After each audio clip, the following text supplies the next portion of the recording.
हथवा में लिहली सीता बास कई डलरिया हो, फूलवा तोड़ई चली फूलवरिया।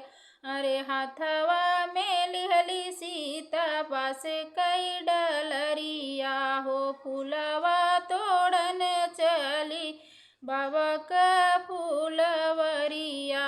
फूलवा तोड़ी सीता हरवा बनवली, अरे फूलवा तोड़ी सीता हरवा बनवली। शिवजी से करेली अरज, घुमरी घुमरी सीता शिव के मनावेली। हरवा जदेली पहिनाय, घुमरी घुमरी सीता शिव के मनावेली।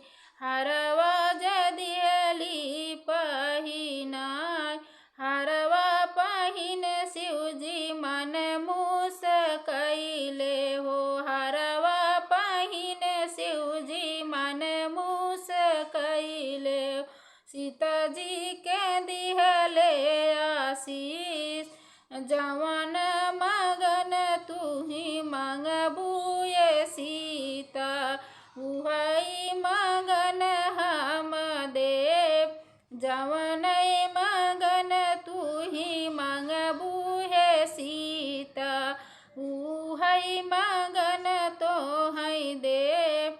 इतनी बचन जब सुनली सीता हो, अरे इतनी बचन जब सुनली हो सीत, हाथ जोड़ी होई गईली ठार।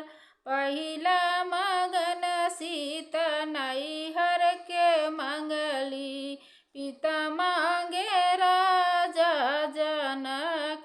हाथ जोड़ी सीता होई गईली ठार। पहिला मगन सीता नैहर ज मंगली, पिता मांगे राजा जनक।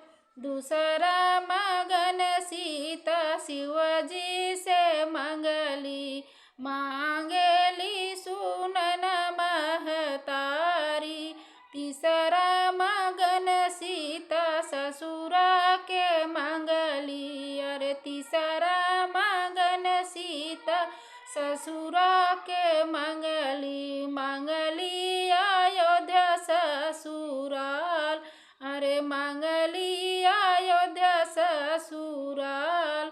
राजा दशरथ जैसन ससुर जय मंगली, अरे राजा दशरथ जय ससुर जय मंगली।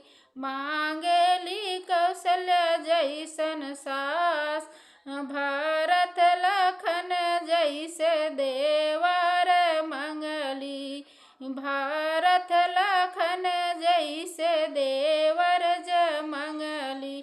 श्री राम जैसे सुहाग, अरे श्री राम जैसे सुहाग। अपना के मंगली अमर सेनुरवा हो, अपना के मंगली अमर सेनुरवा हो। राम जी अमर होई जाए, अरे राम जी अमर होई जाए। हथवा में लिहली सीता बास कई डलरिया हो, फूलवा तोड़ल चली फूलवारी।